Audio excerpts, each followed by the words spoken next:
Masyon at musika. Ito ang DWDD AFP Radio, Boses ng Kawal Pilipino.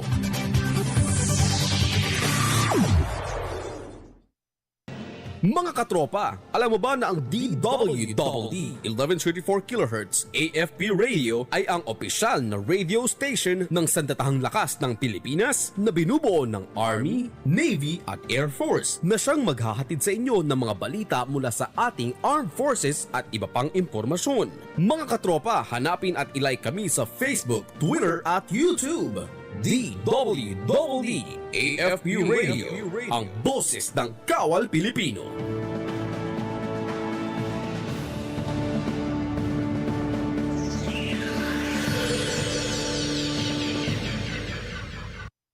Alamin ang mga mainit na balita mula sa ating Armed Forces.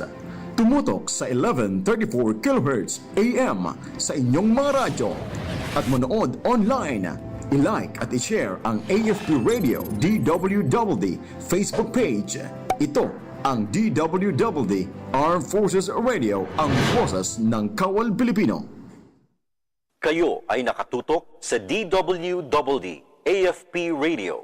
Kami po ay kasapi ng KBP, kapisanan ng mga broadcaster ng Pilipinas.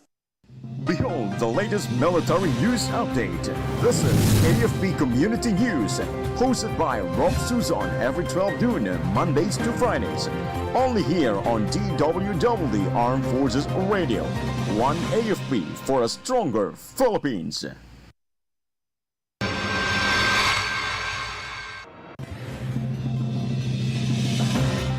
92 former rebels returned to the fold of the law in Davao del Norte. Army and police launched manhunt after soldiers shot in Tipo-Tipo, Basilan. DOLE continues wage and income trends monitoring amid sentiments for higher income. PNP to invest in digital upskilling for cops to combat e-wallet fraud.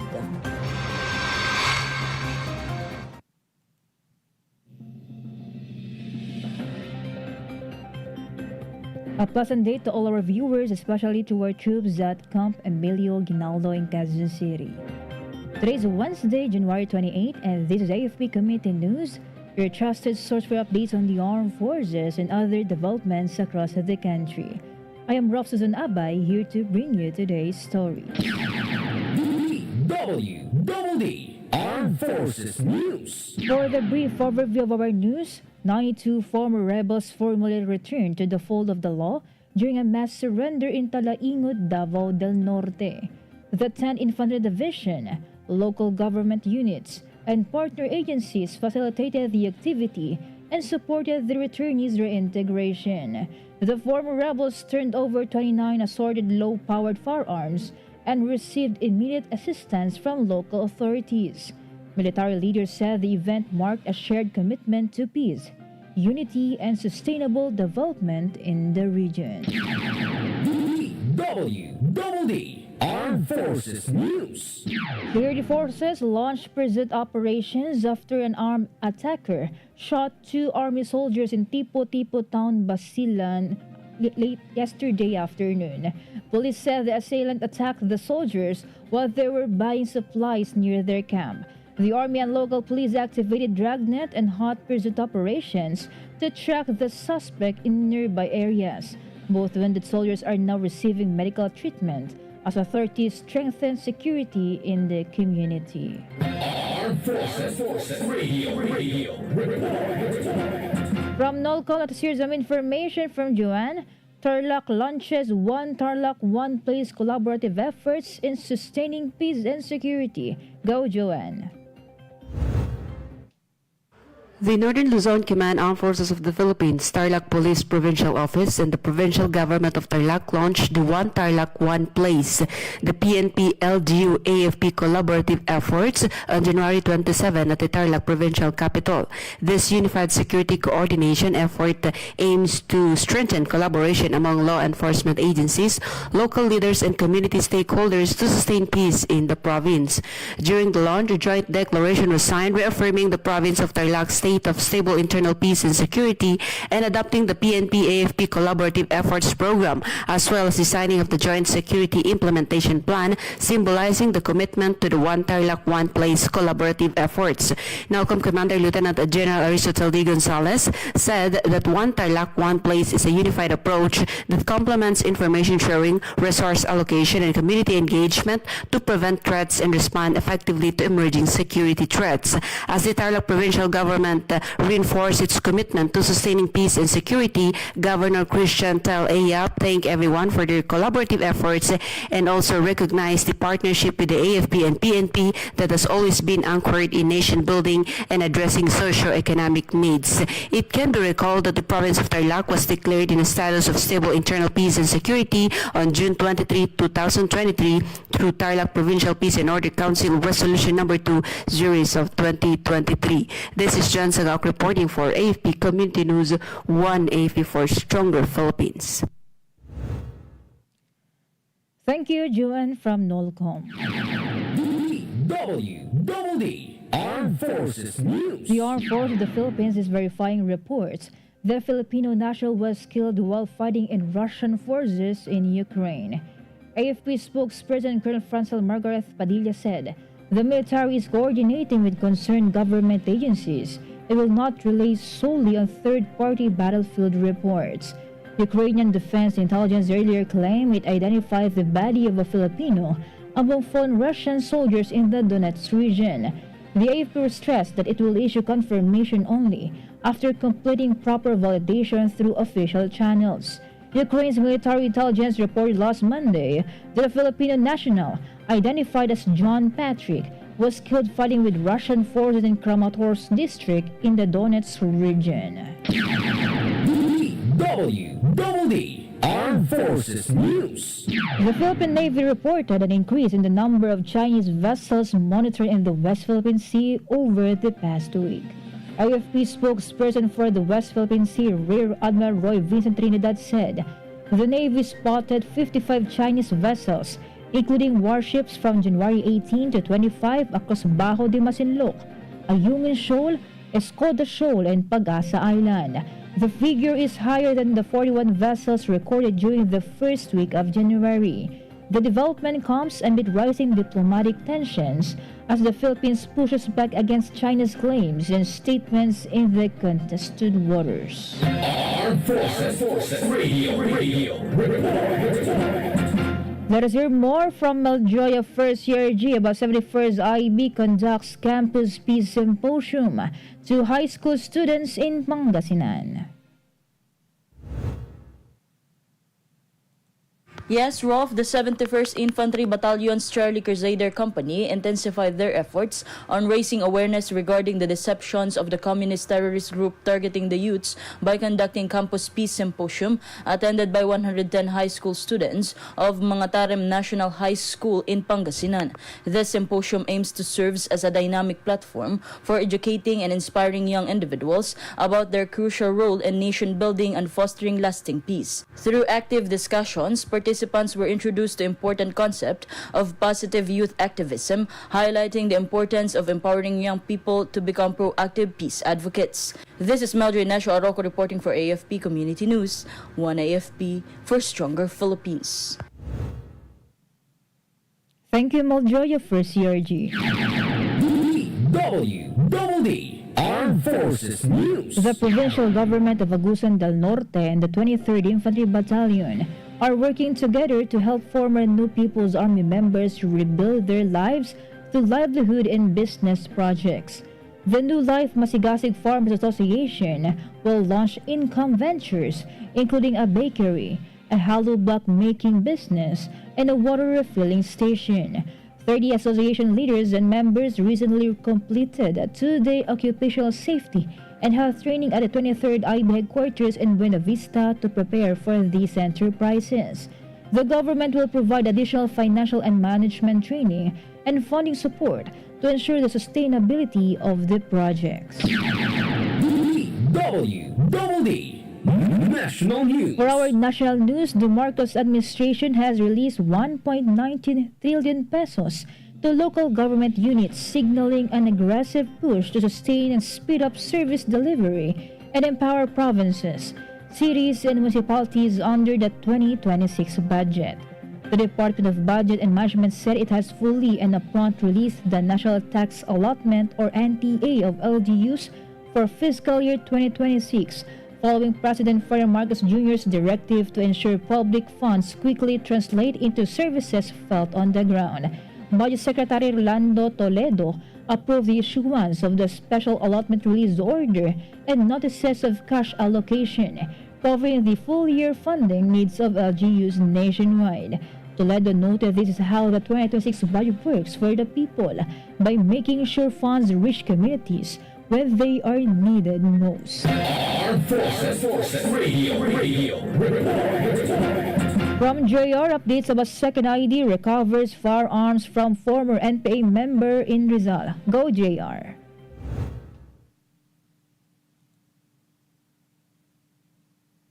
Soldiers of the 2nd Infantry Jungle Fighter Division recovered firearms from a former New People's Army member in Barangay San Jose, Antipolo City, Rizal. Troops of 80th Infantry Battalion facilitated the voluntary turnover through sustained engagement and coordination, supporting the former rebels' return to peaceful civilian life. The recovered items included M1 carbine, ammunition, a magazine, and an improvised impactor shotgun, and a 12-gauge slug. 2nd Infantry Division Commander Major General Ramon Sagala said the recovery reflects the continuing decline of the NPA's armed capabilities and the success of community-supported peace effort. This is JR reporting for AFP Community News, one AFP for a stronger Philippines. Thank you, JR. DWDD National News. The government exceeded its employment and poverty reduction targets in 2025. Palace Press Officer Claire Castro said Ferdinand Marcos Jr. presided over the 7th Economic and Development Council meeting at Malacanang. According to the economic team, the unemployment rate fell sharply from 10.3% in 2020 to 4.7% in 2025, indicating a steady rise in the number of Filipinos with stable employment. Castro said this means more Filipinos now have decent jobs. Underemployment also declined significantly from 16.2% in 2020 to 13.6% in 2025, reflecting improved job quality and better matching of skills to work opportunities. DWDD National News. The Department of Labor and Employment has vowed to continue monitoring wage and income trends, saying that it is sensitive to workers' sentiments regarding higher wages and income. Dole noted that its direct contribution in addressing this concern is through the annual minimum wage adjustments of the regional tripartite wages and productivity boards for lower-paid workers.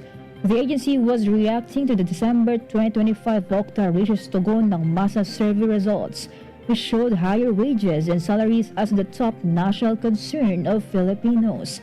The department said that as of the survey time, 14 wage orders granting increases of 20 to 100 pesos per day to minimum wage earners in the private sector had been issued. Armed Forces Radio. From our report on the ground, let us hear the report of Shaina about 6 NPA members surrender firearms in Samar provinces. Go Shaina.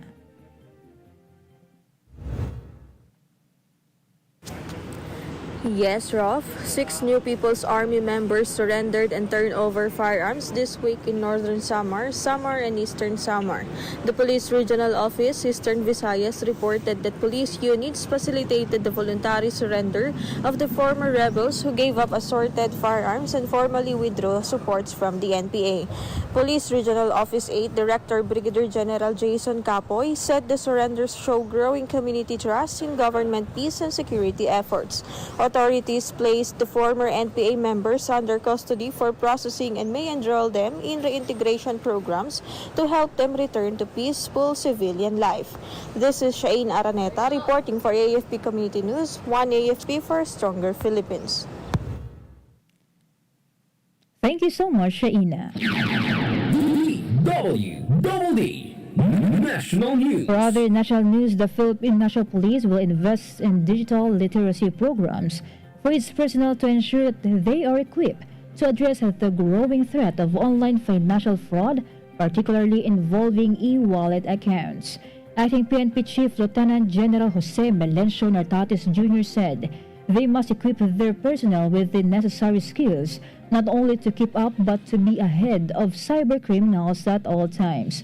Nartates issued this statement after operatives from the PNP Anti-Cybercrime Group arrested the 8 individuals in a coordinated nationwide operation in Quezon City, Davao Oriental, and Manila. The suspects were reportedly engaged in the online sale of e-wallet accounts, an activity frequently associated with cyber fraud and digital scams. DWDD National News. Meanwhile, the Department of Social Welfare and Development is warning the public against an artificial intelligence-generated video spreading fake claims about relief items distributed by the agency during disasters. The DSWD urged the public to remain vigilant as some social media content is used to make it appear true and deceive people. The post was accompanied by a screenshot of the supposed fake video, which claimed that the relief goods distributed by the DSWD were already spoiled. The agency assured that it remains committed to the orderly and humane distribution of assistance in accordance with strict standards and processes. Armed Forces Radio. And some information from Gina about 4th Special Forces Battalion strengthens community partnership in Quezon. Yes, Rofh, the 4th Special Forces Dolphin Warriors Battalion conducted a community meeting in Barangay Tuhian, Catanawan, Quezon to advance its community resilience mission. Led by Lieutenant Colonel Alberto Balatbat and coordinated with the Barangay Local Government Unit under Chairman Domingo Catona, the activity strengthened cooperation between the Philippine Army and the local community. Battalion representatives discussed their mission, peace and security efforts, and support for community resilience and local development. Barangay officials and members of the Kasamahan ng Magbabato actively participated, reinforcing unity and strong civil-military relations in the area. This is Gina reporting for AFP Community News, 1 AFP for Stronger Philippines. Thank you, Gina. DWDD National News. Executive Secretary Rofh met with officials of key agencies to fast-track government assistance to communities hit by natural calamities. The meeting included the Department of Budget and Management, the Office of Civil Defense, and the Department of the Interior and Local Government. Recto emphasized President Ferdinand Marcos Jr.'s marching orders, which include ensuring that assistance reaches affected families swiftly and on time. The palace official also emphasized the need to simplify the current process for vetting local government units' requests to remove bottlenecks and speed up the release of support. DWDD National News. The Philippine National Police will be extending assistance in the conduct of investigation into the sinking of a passenger vessel off the waters of Pilas Island in Basilan. At least 15 people, including a policeman, died as a result of the incident. Acting PNP Chief Lieutenant General Jose Melencio Nartates Jr. said they want to find out all the circumstances that led to the sinking of the Roro vessel MV Tricia Kirstine 3. He added they will help in the conduct of the investigation to establish what really happened. But Nartates said the priority right now is the conduct of search and rescue operations to account for all the missing passengers, adding that they have already mobilized police teams and police resources for the mission. Around 24 others are still in the missing list. Armed Forces Radio. On the other line, let's hear more from Beth about Omar moves closer to gun-free status after another firearm surrender. Another residents of Omar voluntarily surrendered firearms yesterday as part of the municipality's push toward gun-free status.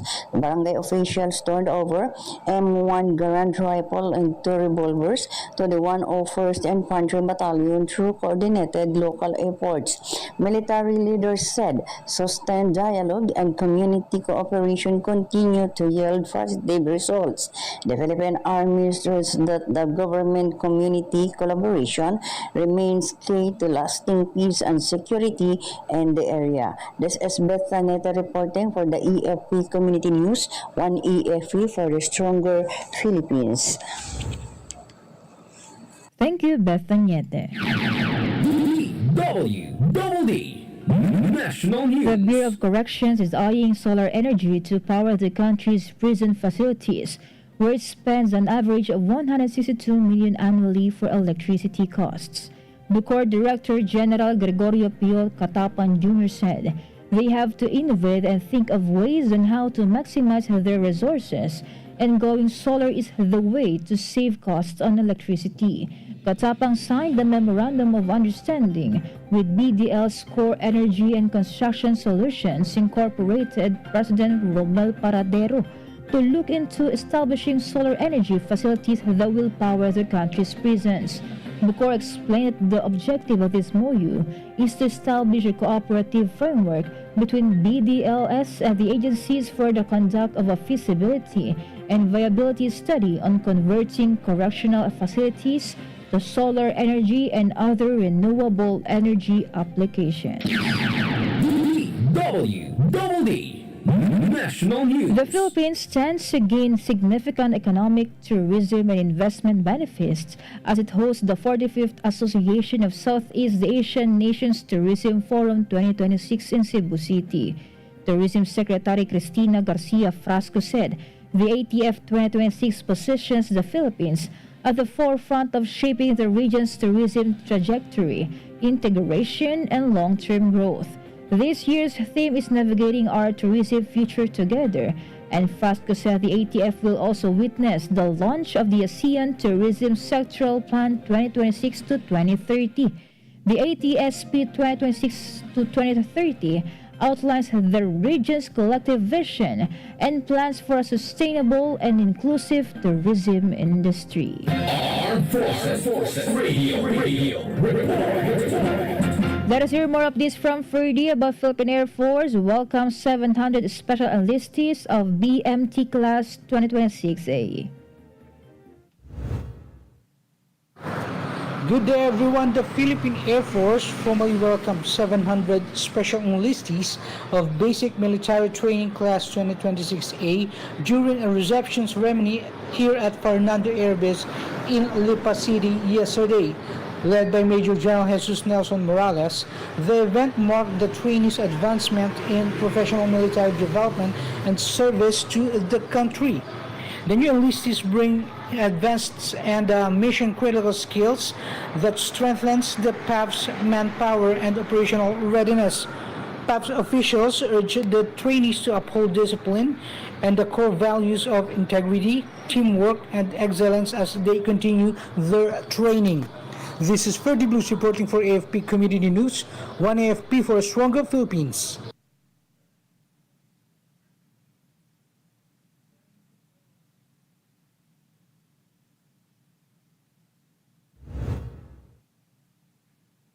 Thank you so much, Ferdy. DWDD National News. The Bureau of Immigration said it is looking into allegations made by controversial YouTuber Vitaly Drvogeski regarding his detention in the Philippines. BI Commissioner Joel Viado said the Russian vlogger's allegations nevertheless warrant internally scrutiny. Viado added that any allegation of misconduct or security lapses within BI facilities are taken seriously. He explained that while these statements do not alter the legal basis of the blogger's deportation nor reverse the decision declaring him an undesirable alien, they emphasize the need for continued vigilance and enforcement of existing rules. DWDD Armed Armed Forces News. And that concludes today's broadcast, and thank you for your continued support, particularly to our viewers on AFP Radio DWDD's official Facebook page. Join us again tomorrow for more stories and updates, same time and same station. Once again, this is Rofh Suzon-Abay for AFP Community News, one AFP for a stronger Philippines. Ito ang DWDD 1134 kHz AM. Balita, impormasyon at musika. Ito ang DWDD AFP Radio. Boses ng Kawal Pilipino.